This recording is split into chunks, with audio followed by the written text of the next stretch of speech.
Hey, Dr. Mike here. Omega-3 fats. Which one is best for you? Stay tuned to find out. You're listening to Live Foreverish, a show dedicated to helping you live just a little longer. Here's your hosts, Dr. Mike and Dr. Crystal Gossard. All right, welcome to Live Foreverish. Omega-3 fats.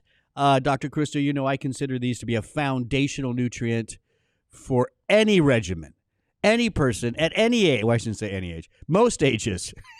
I say any age. Yeah, any age, any level of exercise, no matter what your diet is, right? If you're human, or even if you're not human, humans, dogs, cats, rabbits, birds, they all need omegas. Why? Great question. We're going to talk a little bit about that today, but today's show is going to be, and I do think we want to run through the health benefits just to kind of remind people why they are so important and foundational. But we really want to kind of move this more towards, hopefully we've convinced enough people to take every day fish oil or some sort of omega source, right? Would you agree? If you've been listening to our podcast, and there, you know, we have approved claims now for omega-3, specifically fish oil. So I think it is common knowledge that it's something that people should include. Right. So we really want to focus this show on if you're listening, you're ready to buy something. And then, but there's some confusion out there. There's different forms of omegas. We'll get into that. There's different sources of the omegas and different formulas of the omegas. So why don't we go ahead and just begin with a nice little review of why I consider these to be omega-3s to be so foundational. I think, at the end of the day, and I'd like to start it this way.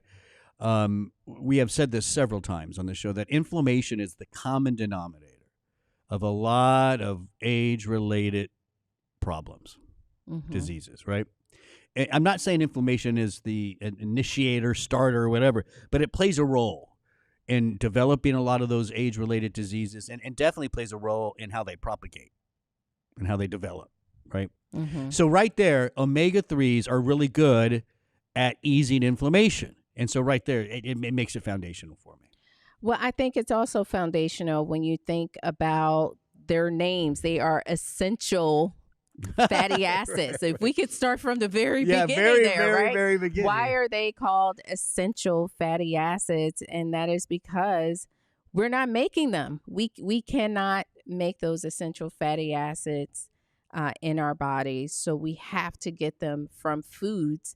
And a lot of the food sources aren't food sources that we eat often. We don't eat fish and seafood all the time. We're not eating flax and we're not eating chia seeds. We're not eating walnuts. Those plant-based sources, I mean, our diets are lacking. And so when you add that to your statement about, their role with inflammation, then they're even more essential. I guess that brings a different definition to that word essential. I think so. I know. I like that. And then, the other common omega that people talk about is omega-6. So there's really two main omegas. Well, I got to be careful. There's a lot of them, but let's just, for this conversation, right? Two main omegas, omega-3 and omega-6. Most of Americans are eating a diet high in omega-6s, which can be a little bit more pro-inflammatory. And we're not, as you just said, we're not getting enough omega-3s. And there's a ratio that a lot of nutritionists and stuff look at, right? It's the 6-to-3 ratio. And the average American is something like what? We have down here 15-to-1, 16-to-1, something like we're just getting way too much of the pro-inflammatory 6s and not near enough of the omega-3. So if you're listening, the reason this is so important is we got to reverse that ratio. Right? I mean, 3-to-1, 2-to-1, 1-to-1. I don't know what you like, but a lot lower than 15-to-1. Realistic 4-to-1 is a good attainable goal to try to achieve. Right. And if you do that with a nice balanced 3-to-1, more omegas coming on board, I mean, heart and blood vessel function improves, blood flow, the health of the lining of the artery, the endothelial cells, blood pressure, inflammatory response, lipid profiles, mood, cognition, That's a nice list.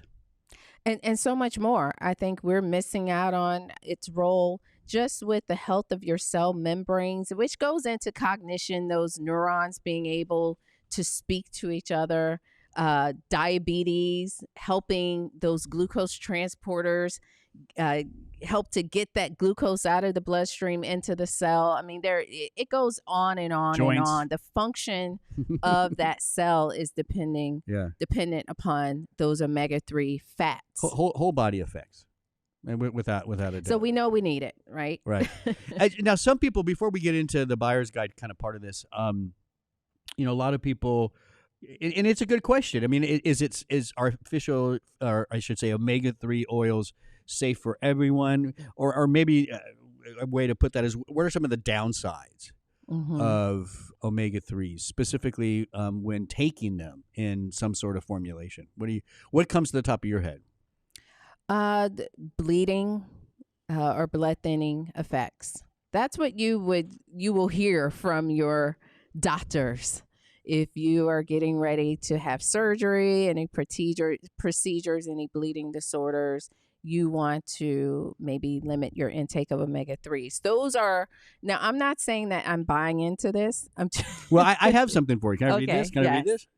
An analysis of 8 clinical studies found no greater risk of bleeding in doses up to 10 grams per day, which is a lot. That's a lot. That's a high dose a day of combined omega-3 fatty acids. Yes. So the research is showing it's not as much of a concern.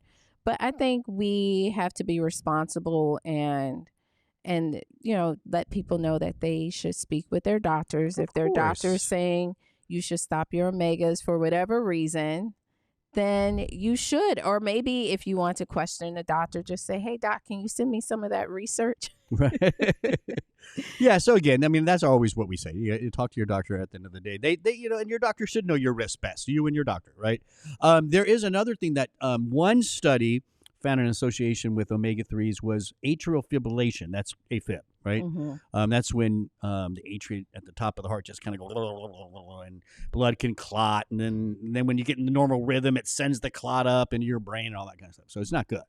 So again, though, we have to be careful because anytime a popular dietary nutrient has any association, even if it's weak, with something bad, it goes all over the headlines. And this did. But it turns out a meta-analysis of 17 studies that looked at omega-3 levels in someone's, blood and stuff revealed no greater risk of AFib in association with higher levels of EPA or DHA and some other forms of omega. So again, the research just doesn't support a lot of this stuff. Right. So generally speaking, what we're saying is for most people, taking omega-3s is just fine. And you 100%. Should. Yes. 100%. Because again, they are essential fats that's needed for the overall health and function of the body. Right. And we'll at the end of the show, we'll help you out with dosing and how to take it, all that kind of stuff. Before we do that, though, so a common question, Dr. Crystal, on Google, right? Hey, listen, it's fine. We get a lot of our trends and Dr. stuff from Google. Yeah, listen, that's where people go, right? It's fine. The question is which form of omega-3s are best, is best? I think it's a tricky question because when someone's typing that in on Google, what do they mean by form? And you and I talked about this. And so we decided, right, that we're going to break it down. We're going to break it down into what is the best, or rewrite the question as what is the best source, what is the best form, and we'll get into that, and then what's the best formulation. That all falls under this question of form, which is kind of ambiguous. I mean, it's kind of, I'm not sure what they mean, right? Right. And so there are lots of forms out there. You have your plant-based omega-3s coming from algae. You have, of course, the fish. You have krill as well. Absolutely, krill. Your crustaceans. And these would be sources. We're saying these are sources of omega-3s. Right. And so before we get into the details of all this, let's not lose the fact that, again, figure out what you want to do. Figure out which is best for you, and we're going to help you out here. But get some omega-3s in. I mean, let's not lose sight of that fact, right? So let's start with fish. Okay. Fish oil, right? Why is fish oil? Well, I'll tell you. I consider it to be the better source. Why do you think I think that? Like, why would I say that? Well, it's the source where that we have more research. Fish are at the top of the omega-3 food chain, outside of, I guess, maybe humans. We're larger. Yeah. And it's the most common source. You're also receiving EPA and DHA, two of the omega-3 essential fatty acids that's found in fish. And so, yeah, it's going to be the most cost-effective option. They have the most abundant amounts. Yeah, no, you hit on two things for me. Mm-hmm. It gives you a nice balance of EPA, DHA, which are the two kind of main forms of omega-3s, mm-hmm. right? EPA is the form that's more, think of that more like systemic. It's floating around your bloodstream more, good for the heart, that kind of stuff. And then you have DHA, which is great for the brain. Although, DHA is good for the heart too. Like don't separate them out too much, but that's just kind of a nice breakdown. So you get both of those from fish. And number two, a vast majority of all studies we have on omega-3s come from fish as the source. Yes. So that's the fish. Yeah. I like it. So if we want to go down on that food chain, we could maybe then go to krill. Krill would be next. Yeah.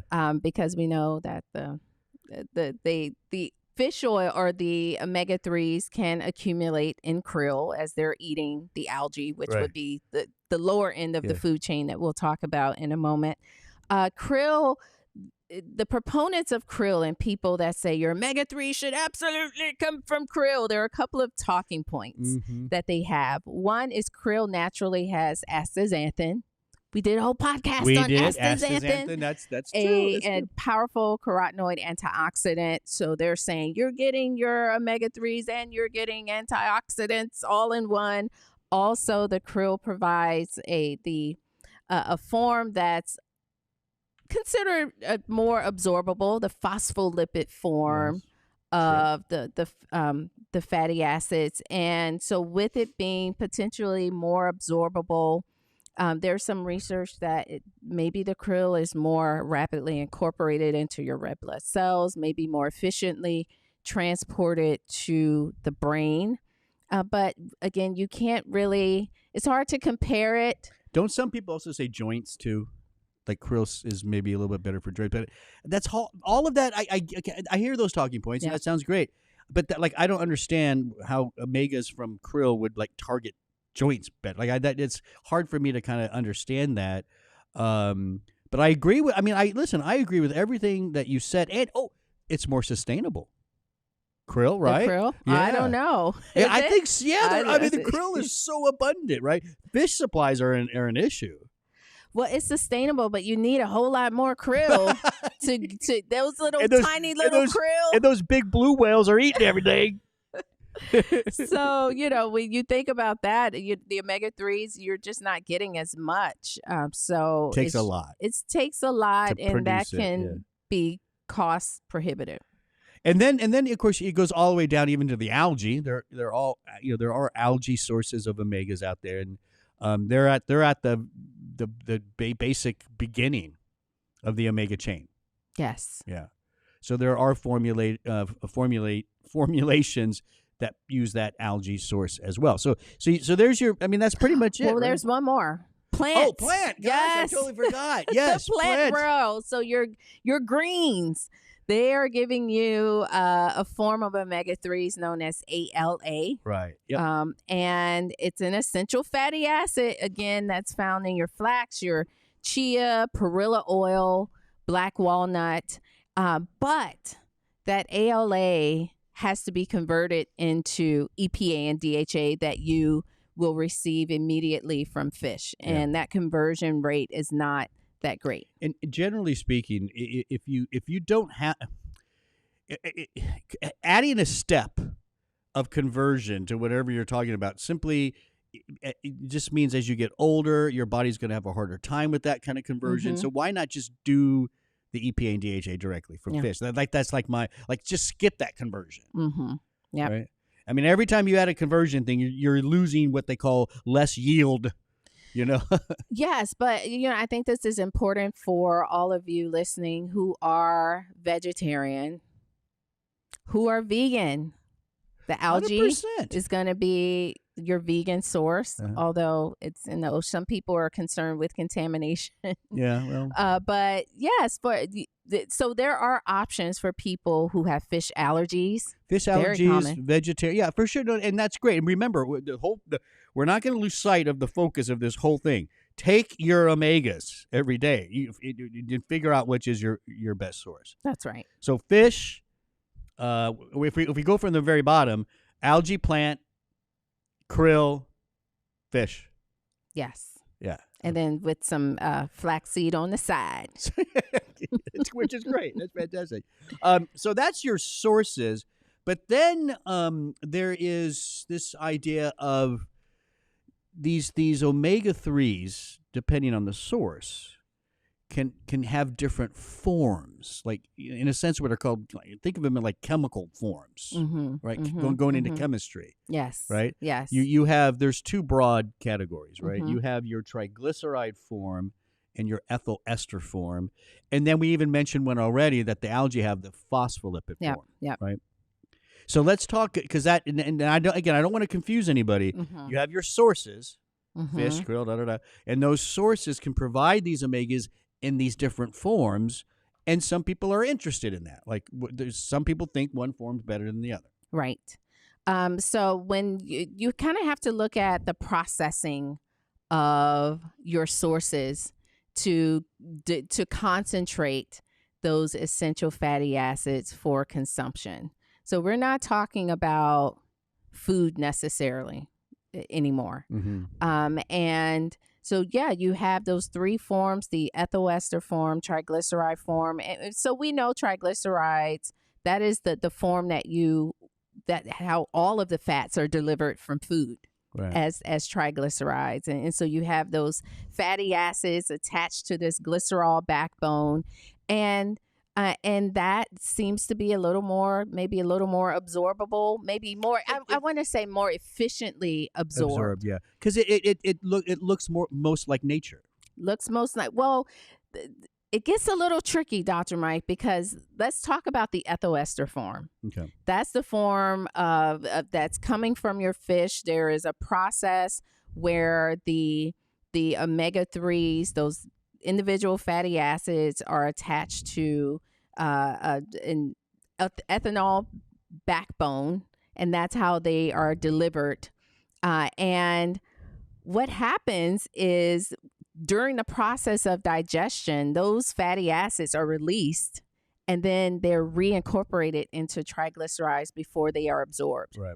So it's a little, it's kind of, it's that extra step, baby. It's the extra step that people on the internet are saying is negatively impacting the absorption, but the research does not support that. Right. Yeah. The ethyl ester form, that's the form where all of the thousands of research studies with fish oil, they're using that form. Yeah. They're using fish oil, and the vast majority of those studies are ethyl ester, and the results are fantastic. And that's the form you find in your medications. Let's also put that out there. The fish oil medications, it's in an ethyl ester form. So we know they get absorbed. We know their health benefits from that form. It's a great question, right? Because we just said it. When you add a step, that often has problems, right? And so people wanting to then look at that, well, does that mean the triglyceride form is going to be absorbed better? And so you study it, and they did, and it's really not. Right. And then you got all of the efficacious studies out there with ethyl ester form.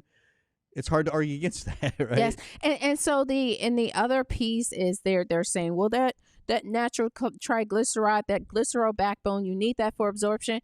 Well, that's why we say whenever you are adding fish oil in, take it with food. You're getting plenty of what you need to help with that absorption in that meal when you take it with a fatty meal. So don't worry about it. I don't think it's not worth it. It's not worth it. Yeah, we just said it.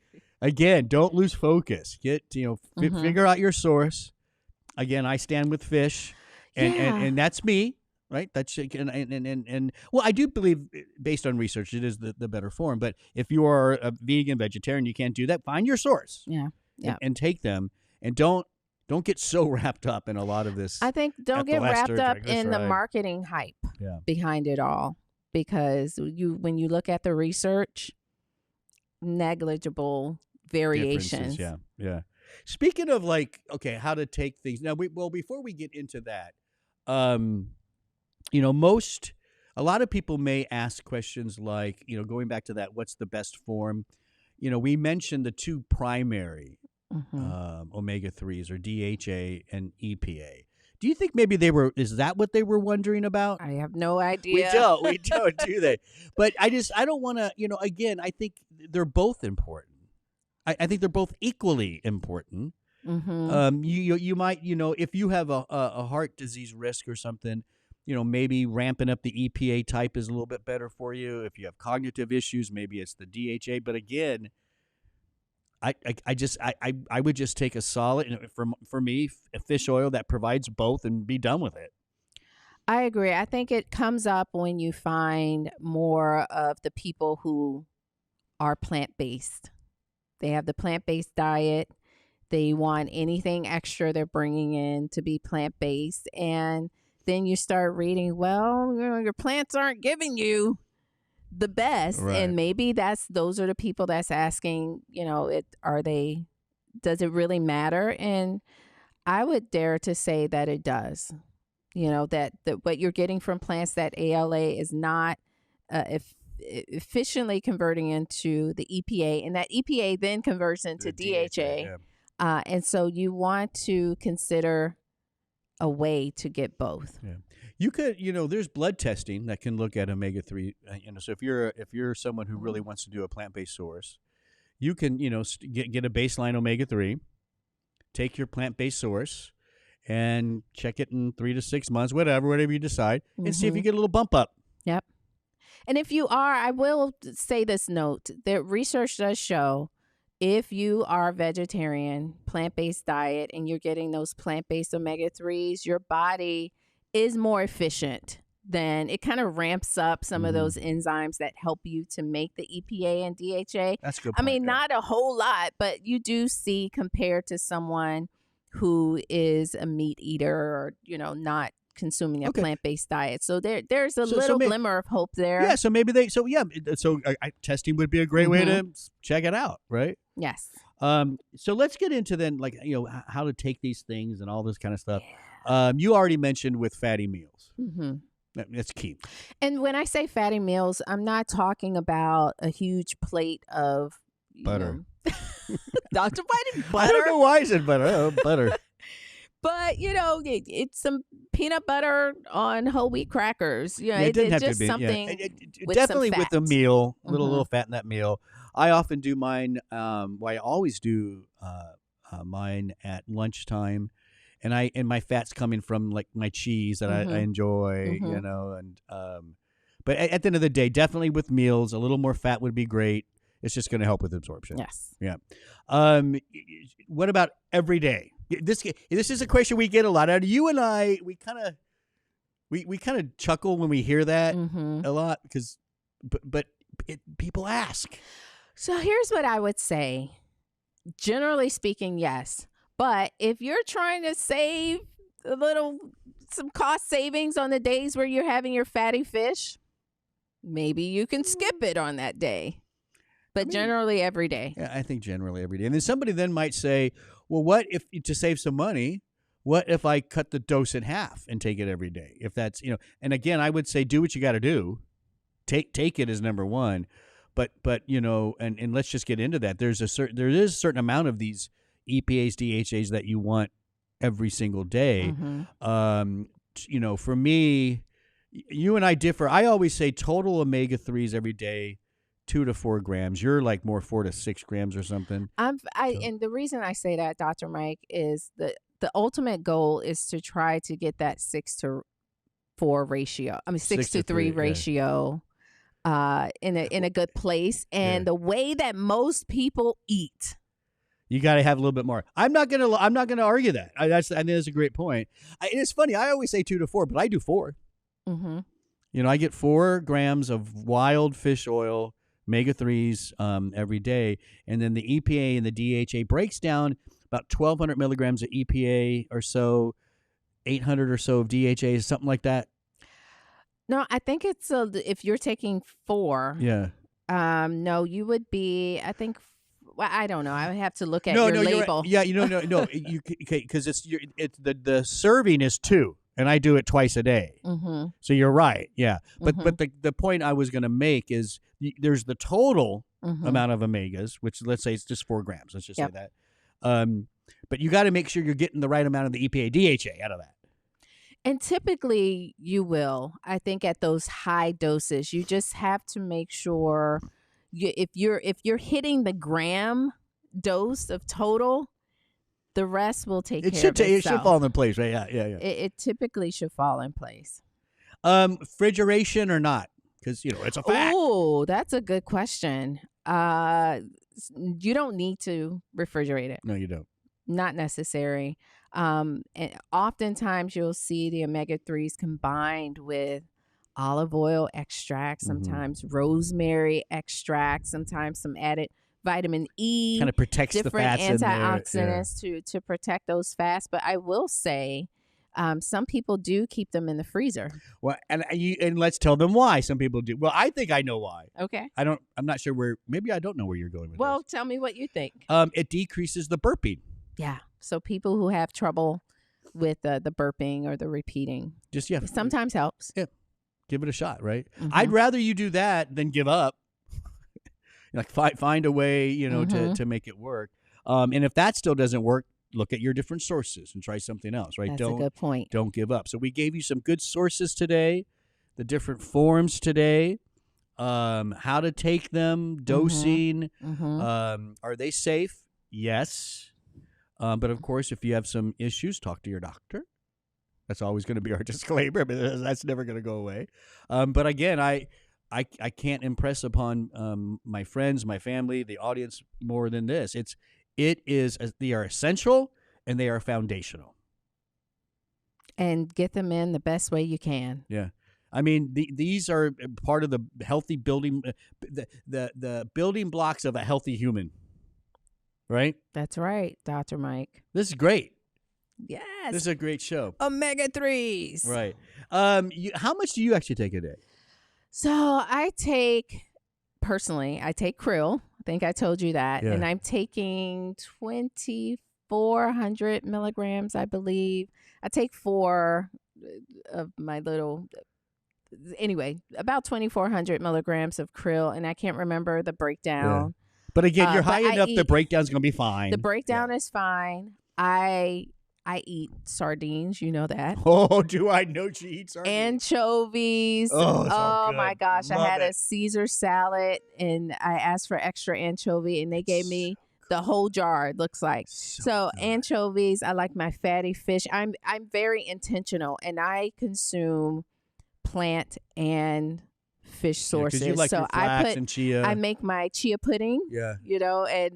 And then I put flaxseed in my shakes.